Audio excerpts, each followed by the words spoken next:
रीमा ने आंखें खोली और बड़ी फुर्ती से उठी। बाप रे, 8 बज गए। यह कैसे हो सकता है? मैं पिछले कई सालों से इतने देर तक नहीं सोई हूँ, फिर आज यह कैसे हो गया? आज बिंदिया तो स्कूल गई। मोहित को अब ऑफिस के लिए देर हो जाएगी। फालतू में अब उनकी बातें सुननी पड़ेगी। वह सब तो ठीक है, लेकिन माँ जी, वह दिन भर में कितना बकबक करेंगी और मुझे कितनी देर कैसे सोने दिया उन्होंने। अब तक तो उन्होंने घर सर पे चढ़ा लिया होगा। क्या हुआ होगा? रीमा जल्द से उठने लगी। मोहित खुश चेहरे के साथ आया, वह भी तैयार होके। Good morning Reema. रीमा, क्यों उठी तुम? सो जाओ ना आराम से।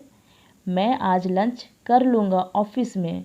सच कहूँ तो मुझे जाने की इच्छा नहीं है, लेकिन बहुत महत्वपूर्ण मीटिंग है ना, मुझे इसलिए जाना ही पड़ेगा। पर मैं जल्दी आ जाऊँगा शाम को।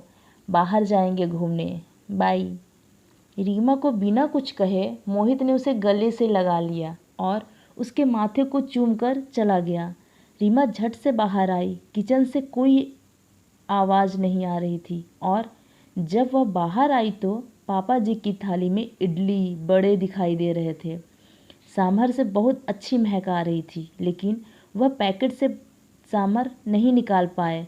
यह लोग कंटेनर में ठीक से क्यों नहीं दे सकते? अगली बार कंटेनर घर से ही दे देना। और इस घर में मुझे एक भी नहीं चम्मच मिलता।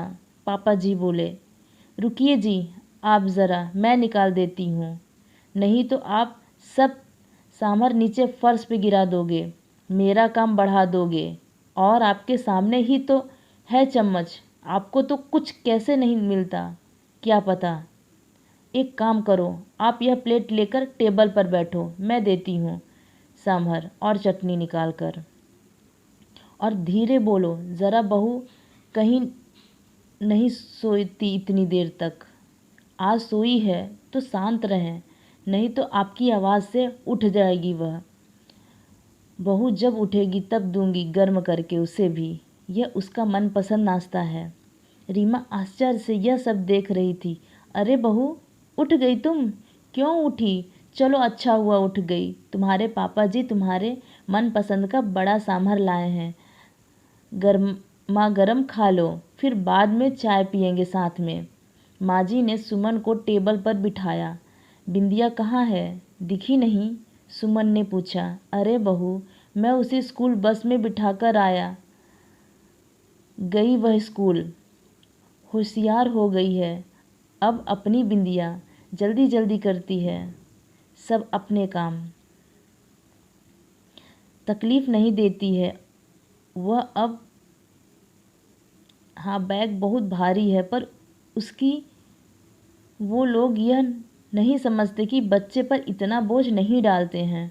मुझे क्या बोली वह पता है? बोली, दादाजी, मैं बिग गर्ल हो गई हूँ, अब मैं गुड गर्ल भी। अब मैं आ जाऊंगी अकेले घर पर, आप मत आइए मुझे लेने के लिए। दादाजी पोती की प्रशंसा में मग्न थे। हाँ हाँ, मेरी बेटी समझदार हो गई है, सिर्फ दूध पीने को नाटक करती है, लगातार बड़बड़ करती रहती है, बस खाना ही ठीक से नहीं खाती। अन्नपूर्णा उसके पेट में है, इतनी ऊर्जा कहाँ से आती है क्या पता। अरे रीमा, खाओ तुम, बड़ा सांभर ठंडा हो जाएगा। और चिंता मत करो तुम, मैंने बिंदिया को पराठा करके दिया है। छोटा सा खाया उसने और टिफ़िन में भी ले गई। माँ जी बोली। क्या पापा जी, माँ जी, मुझे उठाना चाहिए था ना, आपने क्यों नहीं उठाया? क्यों किया सब काम? जाने दो, खाने में क्या बनाऊं? रीमा ने अपराध बोझ से कहा। रीमा, तुम कुछ मत करो, तुम्हारी बीसी है ना, आज तो मस्त मौज करो। तुम्हारे पड़ोसी में वह चंदा आती है ना खाना बनाने के लिए, उसे बोला है मैंने, आज से रोटी बनाने के लिए, बाकी का काम मैं कर लूँगी। तुम कितना काम करोगी अकेली?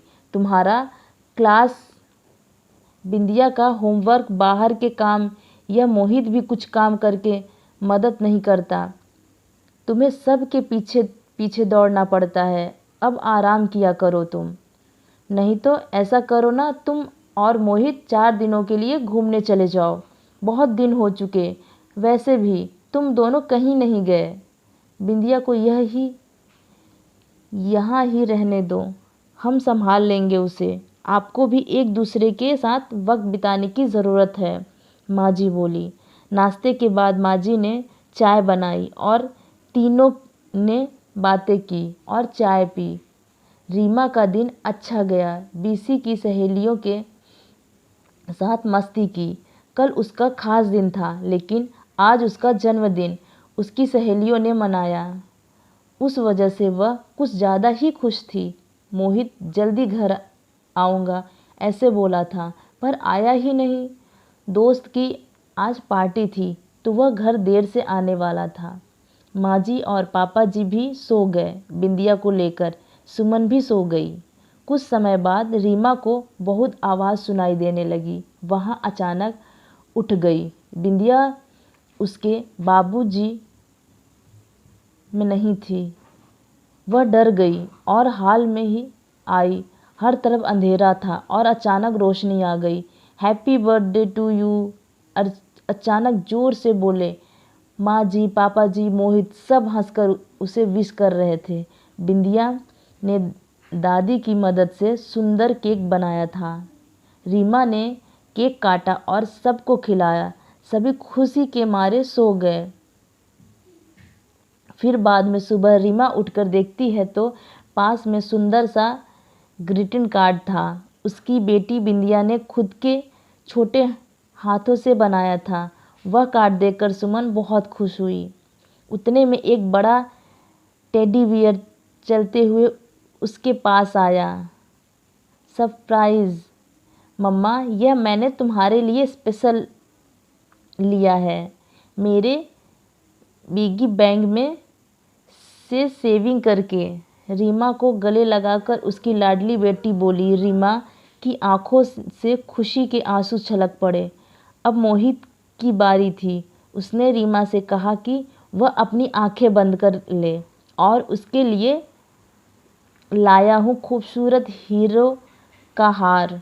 उसके गले में डाल दिया और उसे आईने के सामने खड़ा कर दिया।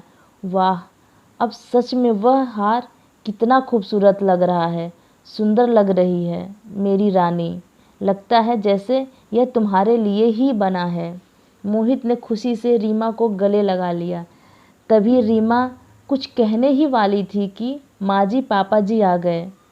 यह दुनिया की सबसे अच्छी बहू रानी के लिए, मतलब हमारी बेटी के लिए है। माँ जी, पापा जी ने कश्मीर का टिकट रीमा के हाथों में रखा और रीमा उनके पैरों पर आशीर्वाद लेने के लिए झुकी, लेकिन माँ जी ने उसे गले लगा लिया।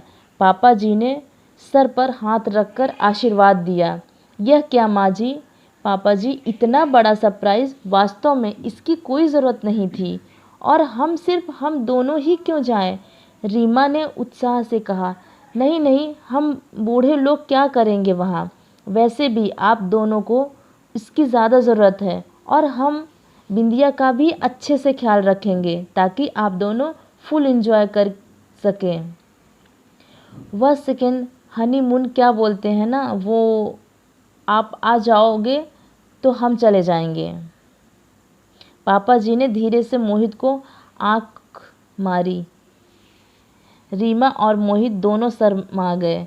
चलो पैकिंग करो, आपको कल सुबह निकलना है। और आज क्या क्या खाना बनाना है? आज रीमा की पसंद का माँ जी ने फरमान किया।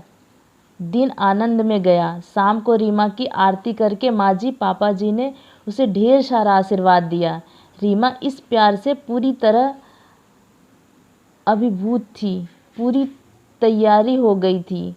कल सुबह जल्दी जाना है, इसलिए बैग भर के मोहित रीमा तैयार थे। कश्मीर के सपने देखकर रीमा को कब नींद आ गई वह उसे समझ में नहीं आया। दोनों कश्मीर पहुंच गए, जैसे स्वर्ग ही हो।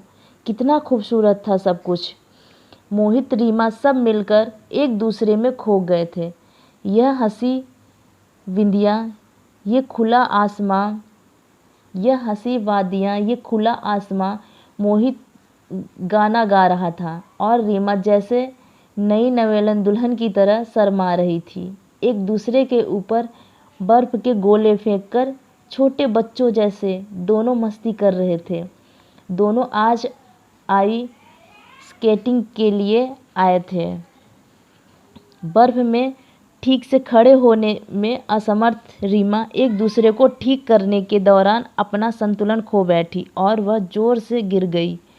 आंखें खोलकर देखती है तो क्या उसके बेड के ऊपर से वह गिर गई थी। बाजू में मोहित सोया हुआ था, मतलब वह सपना था। उतने में बेल बजी, दूध वाला आया होगा। वह बाहर आए उतने में उसकी सास उससे बोली, अरे रीमा, हर रोज़ कैसे देर से उठती हो तुम? 15 मिनट देर हो गई, आज तुम्हें जल्दी करो। अब चाय बनाओ और नाश्ते में कुछ अच्छा नमकीन बनाओ। और मेरी सहेली आने वाली है, आज कुछ अच्छा खाना बना उसके लिए। और हाँ, घर पर ही रहना आज, कहीं बाहर मत जाना। माँ जी की रोज़ की खटखट चालू हो गई और रीमा सचमुच सपने से हकीकत में आ गई। हमेशा की तरह हर कोई उसका जन्मदिन भूल गए थे। रोज़ रोज़ की भाग दौड़, घर के काम काज, सास के ताने, ससुर की फरमाइश, पति की धुन पर नाचने और बेटी की लीला देखने में वक्त उसका दिन कब ख़त्म होता था वह उसे भी समझ में नहीं आता था।